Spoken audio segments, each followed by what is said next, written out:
I've gathered 5 of the strangest boat motors I could get my hands on.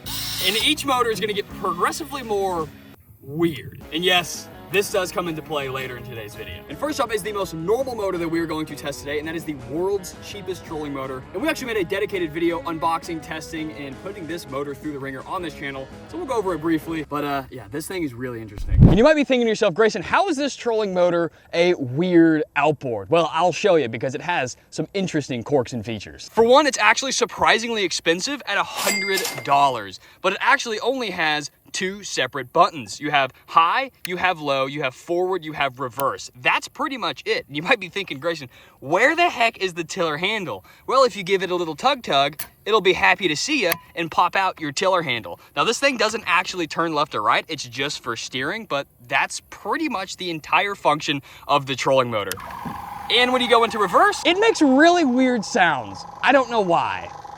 And it's turning, oh gosh. All right, now we are ripping full speed wide open, baby, on the highest forward speed setting, and we're going about 1.5 miles an hour. And as you can see, the transom angle is abysmal. There is no way to actually trim this motor up or down. The only way that you're going to get into any sort of shallow water mode is if you give it an absolute rip and pull it out of its socket, literally. But other than that, the transom angle, yeah, then you have to like get in the water and yeah, it's kind of a nightmare. Interestingly enough though, it has 18 pounds of thrust and only weighs 4.8 pounds, which is extremely light for a trolling motor. And it gets weirder than that because it has alligator clips. I have never owned a trolling motor that you can literally just take it off with alligator clips. Usually, you know, it's got a secure connection.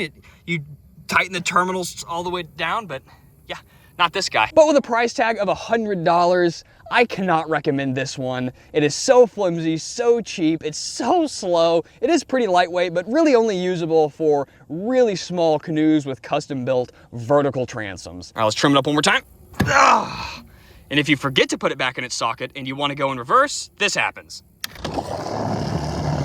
I'm gonna give this one 2 out of 5 stars.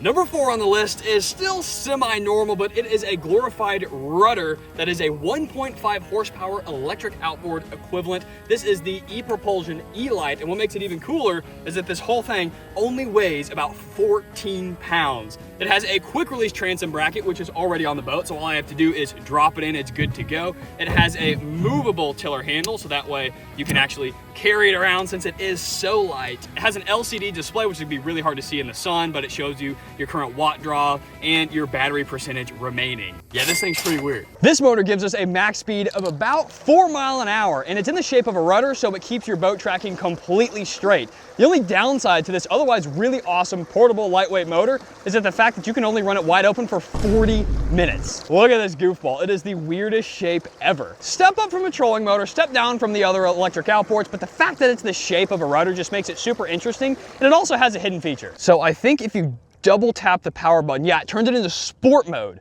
which means it'll go 750 watts, 250 watts over the usual 500 for about 60 seconds. Here we go.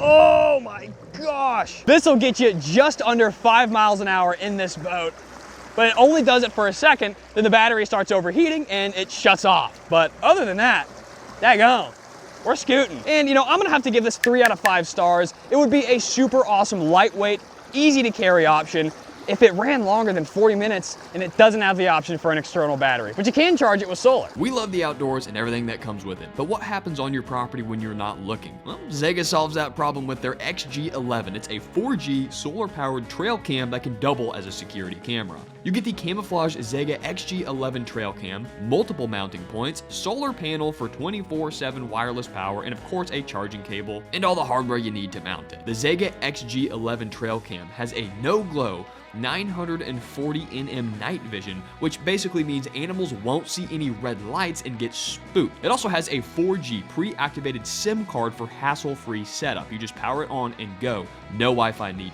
It has real-time GPS tracking in case Bigfoot gets handy with your hardware. Of course, you have remote access thanks to 4G, and you can view your live footage anytime, anywhere. It is solar ready with a long-lasting built-in battery for true off-grid performance. Overall, the XEGA XG11 trail cam is ideal for wildlife monitoring, hunting, farms, barns, home security, or anywhere without Wi-Fi. Just make sure that the 4G SIM card is topped up and you're good to go. Use my link in the description and code XEGA15 for 15% off the XEGA XG11 trail cam. Now let's get back to the shenanigans. All right, enough of the normal stuff. As weird as it is, let's get into some real oddballs. Next on our list is a motor that I actually legitimately recommend because this thing is so much fun. But as you notice, we are not in a boat. We are in a kayak. Now this is a motor that fits into the removable fin box on any inflatable boat. Some small boats, most kayaks, and almost all paddle boards. And it is remote controlled right here.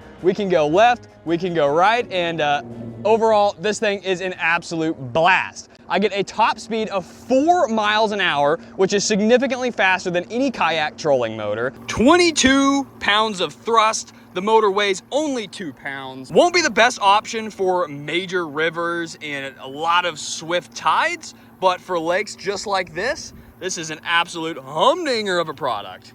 Gosh, this thing is so torquey when you get her going left or right. Gosh, boy. I mean, this sucker just flat out scoots, baby. On the remote right here, we have our RPMs, our speedometer, we have our voltage, our amperage, our current trip, and our overall odometer, as well as the battery life remaining on the remote and whatever size battery you actually have. I've got the 9 amp hour. This will run me wide open, full speed for about a half hour, but if I back off just a little bit, go normal trolling motor speeds, I'm going to have well over an hour. And they do make a battery where you can run it wide open at over 2 hours. The torque on turning left and right, since it's in the shape of a fin, is absolutely insane.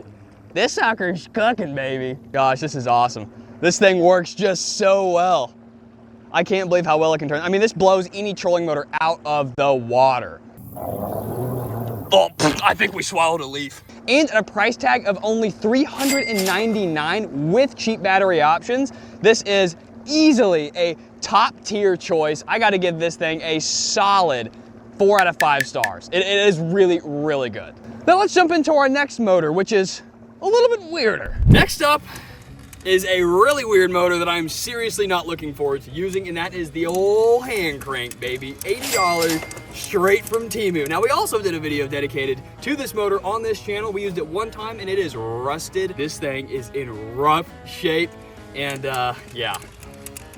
I'm seriously not looking forward to this. All right, I know for a fact that this gal will get you 2 miles an hour based off our previous 1 mile challenge. Oh, and it's also really hard to tell if you're going forward or backwards, but reverse does work really well. And I posted this all over social media, and it got about, I'd say, 10 million views between all platforms. And everybody said that this is a great backup motor, but it's not a great backup motor. You wanna know why it's not a great backup motor? It's because you can't turn this sucker. You see, it's locked in place right here. There is a way that you can unlock it and you can turn it. However, when you go that route and try to crank it, oh, and it got stuck underneath the boat.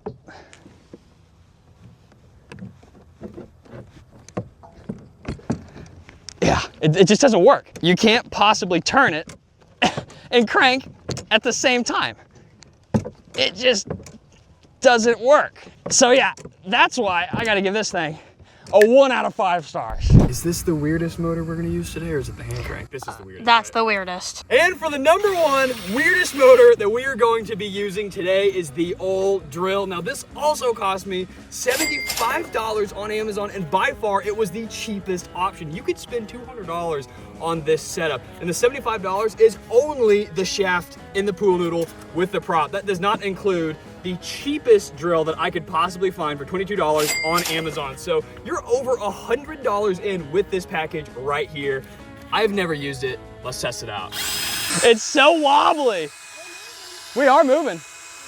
We're actually legitimately moving. It's working. I'm trying to turn. It's actually not that hard to control.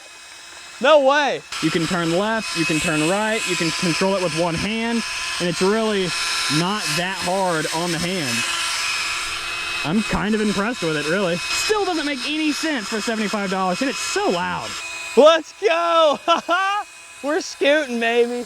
How long till you think this thing explodes? Because this drill, it's not gonna like this for very long. Let's try reverse.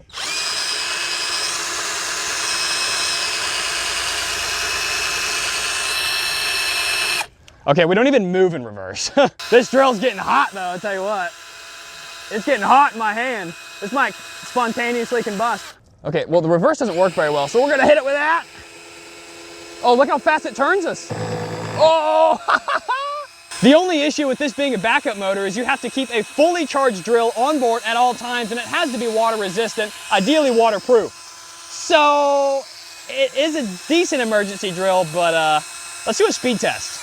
1.5, 1.6. We are going the exact same speed as the world's cheapest trolling motor. But yeah, I'm gonna have to give this 2 out of 5 stars because you could literally get a cheap trolling motor for $100, one we just used, or $130. You can literally get a Minn Kota Endura 30-pound thrust with a 5-year warranty, and for not much more, get a battery with it. So yeah, I don't see the use case for it. Not a great emergency because you still have to have an electric drill and a battery, and it has to be fully charged for you to get anywhere, and it's still slow, so I don't know. Yeah, I don't think I can recommend this one. Overall, these motors were truly the strangest outboards I could find on the internet. Each is extremely unique in their own way, but if I had to crown a winner and a loser, I'd say the Edge Smart Drive by far comes out on top as the most useful for the most use cases for the price, and the loser being Sir Hand Crank, as it's utterly useless. Anyway, if you liked this video, I can guarantee you'll love this one as well. As always, all the glory goes to our Father in heaven, tight lines, and God bless.